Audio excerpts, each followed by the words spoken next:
with comedian Dave Boyle, and I'm quitting alcohol.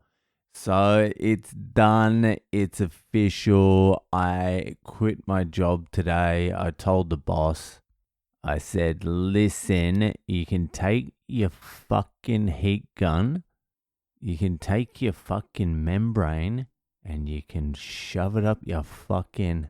No, I didn't say any of that. I was a little bit nervous, to be honest with you. Even though there's no real reason to be nervous, I was a little bit nervous. So I gave my boss a call and I'm like, hey, mate, look, this is what it is. Misso got a job in the US and she starts in a month.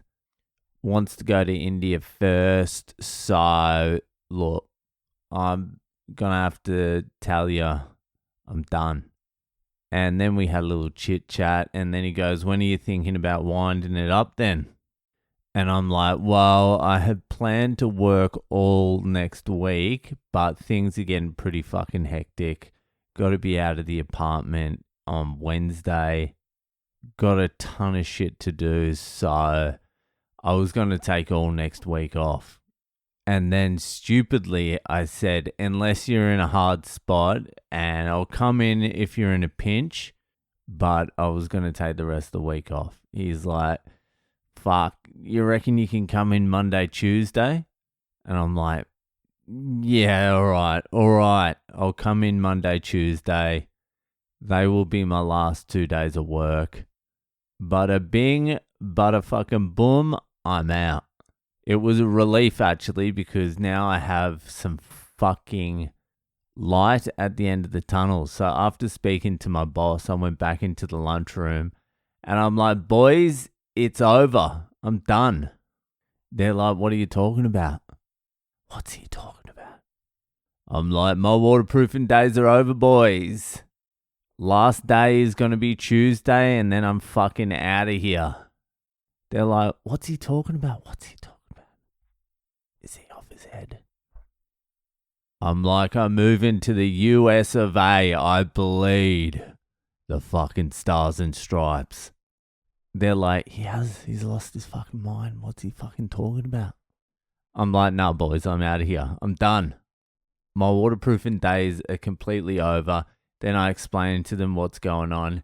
And the looks on their faces, the only way I can describe it, it must be the same feeling a prisoner has when he finally finishes his sentence and he's walking out the front gates to freedom. The other boys who are still in jail are like, they're happy for him to be free, but they're also a little bit like, hey, are you just going to leave us here, are you? Take me with you. Take us with you. It's always shocking when one of the boys goes. It's a reality check because when everyone's there together and no one's leaving and you're all fucking complaining and you all hate it, it's bonding, it's camaraderie. When one of the boys tries to make a break for it, you feel lied to. You feel like they've turned their back on you. We were all meant to be in this together forever. You can't leave. If you leave, that shines the light on me. It makes my reality seem more fucked. But I'm like, sorry boys, I can't fucking stay. I'm out. I'm fucking done. I can't help you. I can't help you for the rest of the day either. And I didn't.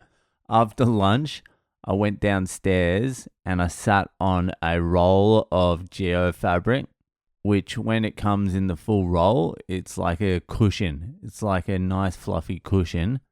I sat on that and lay on it half the time as well and didn't even attempt to work for the rest of the day. Didn't even think about it, didn't even offer, just sat there scrolling and rolling, baby. I'm like, what are you going to do? Fire me? I don't even want to come in the next 3 days. I'm going to work tomorrow as well, by the way, which I didn't want to do. But now I'm doing it. If I was the company, I wouldn't expect a big day from me tomorrow. That's for sure. That is for fucking sure. And I can tell you this 110%. I'm not turning up to the pre-start on time. Anyway, it's done. It's cooked. I'm free very soon. It was a great Friday. It wasn't fucked. But if you want to hear a fucked one, it's coming up because it's time for this week's Fucked Up Friday. Now, can you do me a goddamn fucking favor? Can you send in some Fucked Up Friday stories? I'm going to be very busy over the next couple of weeks, the next 3 or 4 weeks. And I don't want to be fucking around with this. Send some stories in. You know where to do it. BoyleComedy.com. Get there ASAP. Anyway, let's get to this week's Fucked Up Friday. So this week's Fucked Up Friday was sent in by Scotty out there in LA. This is LA. All I want to do is have some fun before I die. Says the man next to me. I don't know where. Extra points if you know that fucking song. Everyone knows that song if you're from the 90s or you're a fan of the Tour de France. Anyway, let's get to it. This past June, I flew back to the East Coast for a family wedding. My youngest brother got married. As it was both of their second marriages and the children are mostly grown, it was more a summer party than actual reception. I come from a line of professional drinkers, and being 6 months into my second attempt at being a sober degeni, I knew it would be a challenge. Life has a way of teaching us lessons, and mine came in the form of the bride's lifelong best friend, a woman I'll call Sandy. Sandy arrived at 5 p.m. to a daytime event that had started at 2. I like Sandy already. That's the kind of best friend you need at a wedding. Someone that's going to blow the whole thing up. Someone who's going to treat the thing with utter contempt. I like it and I like her. Upon meeting her, I learned she had moved halfway across the country from her home state 25 years ago to get her life together. She flew in the day of the party, stopped briefly at her Airbnb, and shuffled quickly to the festivities.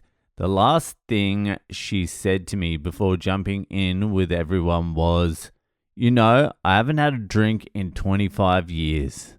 The party was great.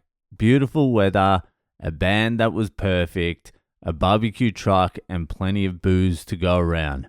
I white-knuckled it with my soda waters and energy drinks on ice to have something in my hand like everyone else.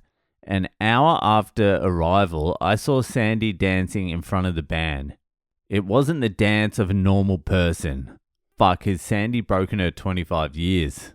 It was the dance of someone that not only dances poorly, but with the freedom of movement that only comes from alcohol.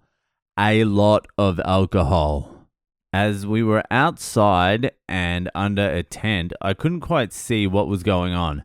But soon afterwards, an older auntie came up and told me, Sandy danced over to the table your mother was sitting at and dropped her pants facing her. She quickly added, "She's not wearing underwear." Sandy is an absolute fucking flyer. Knowing my mother was tough enough to deal with it on her own, I figured that was probably the worst that was going to happen that evening. I felt better about sticking to my sobriety, figuring I was making the podcast proud of me. Fucking oh, Scotty, I am proud. I'm also proud of Sandy though as well, so I don't know. I don't know how I feel about any of it. Not long after, the sun had gone down and Sean the band had gone home. There was louder music and no slowing down. Suddenly, I saw red lights bouncing off the tree. The police had arrived. Figuring a neighbor complained about the noise, I began walking towards the lights. It was indeed the police, but they had simply arrived ahead of the ambulance. Turns out Sandy had de-used to drunkenly climb a set of stairs, and upon realizing there was nothing up there for her, turned and fell down the length of them, knocking herself unconscious and, by all reports, not breathing for at least 5 minutes. True to her alcoholic self, Sandy came to, tried to get up and start fighting the paramedics. Sandy, Sandy, Sandy. Fuck yes, Sandy. That were trying to stabilize her. Ever watch someone with a broken wrist try to throw a punch? Oh, fuck, she is a tiger. Eventually, they got her on a stretcher and she was loaded into the ambulance, not to be seen again for 48 hours. When she came back, wrist and elbows bandaged, bruises on her face, walking with a limp and looking for a purse. And just like the road warrior, I never saw her again. Stay sober, friends. Well, Scotty, I'm proud of you. I'm proud of you for fucking staying sober through that. Especially with someone as inspirational as Sandy out there, just showing how things are done. That's a real yin and yang, that story. Someone who's white knuckling it through sober, just in complete control. And then Sandy, 25 years sober, gets on it and 25 years of demons just get let out of the fucking cage. What a beautiful story. Shout out to Sandy. Well done. Thanks for sending in the story. That'll do for tonight. Enjoy your weekend and I'll see you the fuck later.